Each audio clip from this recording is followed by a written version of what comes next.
Alright everybody, what felt like forever grinding, I finally have Sid Evo. This took forever, I ain't even gonna lie, but we're here and we got him, and that's all that matters. So we have Shadow Atomic, we got all the good stuff, and we should be able, well, let me see first.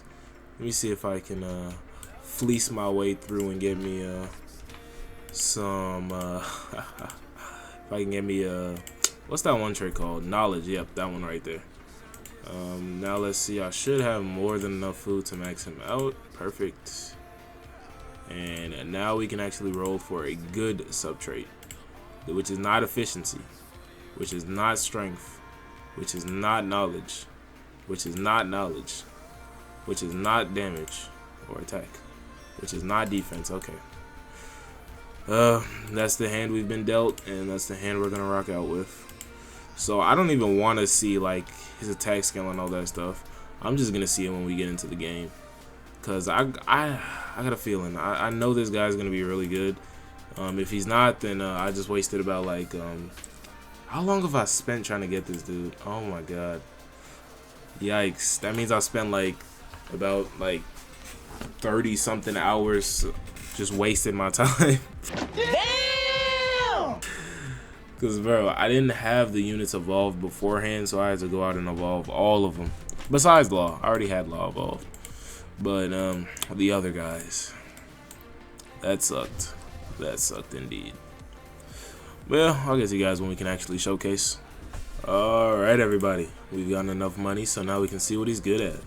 So, first, let's look at the unit passives. Atomic Pressure. Once enemy enters Shadow's range, take 2.5% of his current damage as ticks damage every second until leaving range. Once enemy has been in range for the following durations, perform the following effects: 10 seconds, increase tick damage, increase damage per tick by 5%. 20 seconds, inflict permanent despair. I gotta tell you, it was perfect. Perfect. Everything, down to the last minute details. Pretty dope. Seems amazing. Like, I haven't heard anything like that before, so hey, that's pretty good. Who's running? Once a boss enters Shadow's range, inflict better fear to all enemies, deal 2 times damage in range, gain plus 5% range until the boss dies, caps out at 25%, increases overdrive base chance by 1.5%. Oh my god! Wow! Okay, I don't know what overdrive is, but it seems solid, and this stuff seems especially solid. Definitely good for boss killing for sure. Limit Breaker. Every attack gives 0.1% chance to enter overdrive. Every wave pass gives 0.1% chance to enter overdrive, caps out at 1%. Each time Shadow goes into overdrive mode, gain plus 2.5%, the cap is 10%, and gain 2.5% range, cap is also 10%. I mean, it's alright, like... Okay, the overdrive mode doesn't seem like anything too crazy, but if you get buffs like that, that's pretty solid. Everything is helpful, you know. Okay, yeah, I did skip by something. Deadly Rain. Each 10 attacks deals 2.5 times damage if enemy is above 50% HP, and 4 times if they're below 50%. Really good. Increase range by 10% for 15 seconds. Really good too. If in overdrive form, apply bleed on top of the other parts of this passive. I mean, it's alright, like... Even better. Really solid. Upon entering overdrive mode, gain the following buffs for the next 100 seconds. Plus 75% damage, plus 50% range, and minus 15 second SPA, gain stun immunity. Overdrive has a 500 second global cooldown. That's what I'm talking about. This shit means something to me, man. Wow, that's really good. It's too bad it doesn't last for too long, but that's really good regardless. So, wow, really solid passives to have on placement. So, let's see how he stacks up when you just level him up normally, you know? So, gains up a lot of attack, gains a little bit of range. Once again, he gains range here and a lot of attack. Nothing too crazy. That's a big leap, only for 20k. That's another big leap, and similarly another big leap.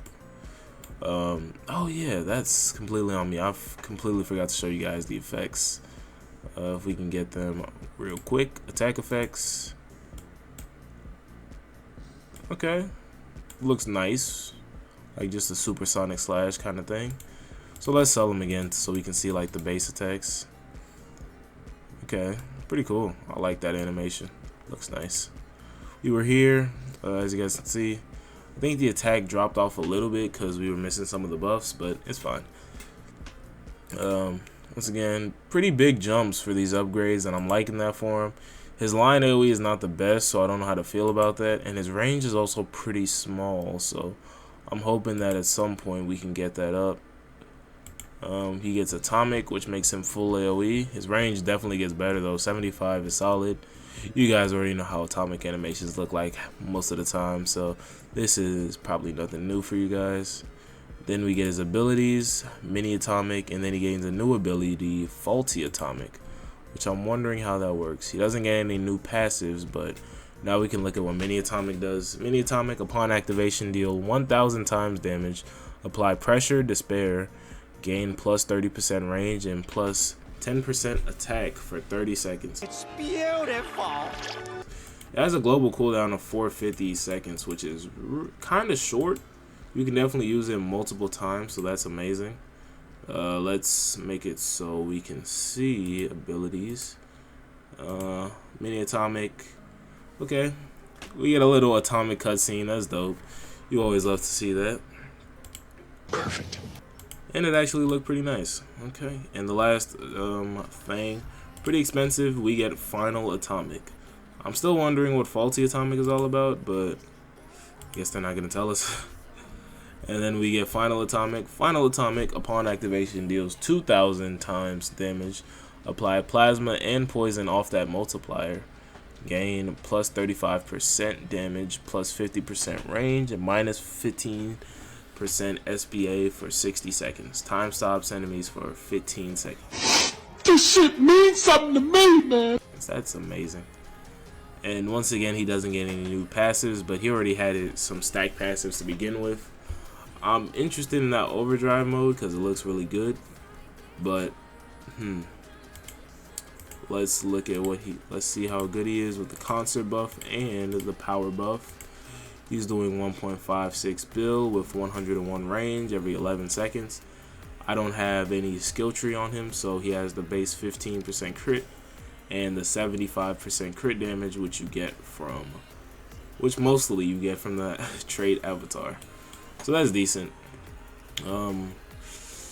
Yeah, when I look at this unit, he just really reminds me a lot of Gilgamesh, to be honest. Like, I feel like he's just a power crept Gilgamesh, because you guys already know about his insane nuke that does 100 times.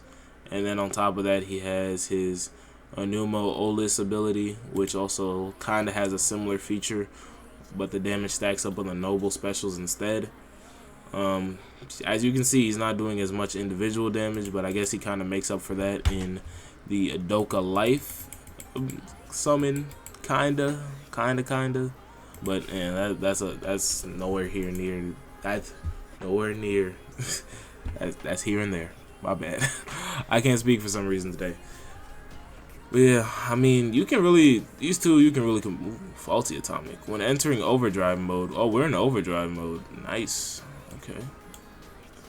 When entering overdrive mode, it replaces mini atomic with faulty atomic. Deals 350 times current damage. Applies plasma off that multiplier. Well, let's just click to see the effect. I didn't have any special effect, but it did have a really short cooldown. So I want to see if we can get into overdrive mode again. Oh, never mind. It has that 500-second global cooldown, so maybe not before this video ends. But yeah, I mean, it seems cool. I didn't get to finish reading it, but it didn't seem like it was too much, nothing too special. But it does seem a little bit nice, especially to have.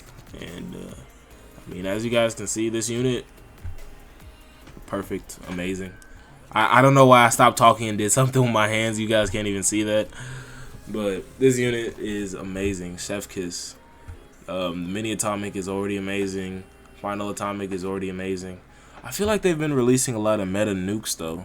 Like, I feel like they're probably gonna come out with something to power creep nukes or some stuff, which would be weird, and I would hate it, especially since I spent this much time to get Sid. But you know, it happens. Power creep is just a feature at this point in this game, and with the weekly updates, you can only. I'm rambling. My bad, y'all. You know, let's see what Final Atomic looks like. They give us the same animation, but I guess there's not really much you can change. The Atomic is like pretty much the same thing. Like, yeah, it's exact same animation, but the concept of Atomic is pretty much the exact same, so you can't change anything about it. Man, this unit is great. Like, I'm really sitting here and thinking about it. I feel like he's worth it. He's expensive, very whoa, why is there so many versions of him? Okay, well, that don't matter. But yeah, this unit is great, very solid. I like that he comes with 2 nukes that are very great, but his price tag is a little bit questionable. It makes me think, but either way, really solid unit. I imagine if I were to bring him into like certain stages, he'll probably outperform my other units, and that's saying a lot considering he doesn't have any skill tree. So yeah, when I tell you to get this unit, absolutely, I strongly recommend getting this unit. The grind isn't too terrible. You can maybe save a little bit of time if you already have the units evolved. When I say the units evolved, I mean the units from the last summer update. But yeah, I mean, this unit is really, really good, really solid. I love it. The nukes is amazing. The overdrive mode seems dope. The atomic pressure is another one. That one's gonna be extremely helpful, especially in the early stages of the game. You're gonna find a lot of use for this unit, and that's amazing. So yeah, this unit really good. Strongly recommend it. Hope you guys enjoyed this video, and that'll be it for me today, and I'll be seeing you guys later.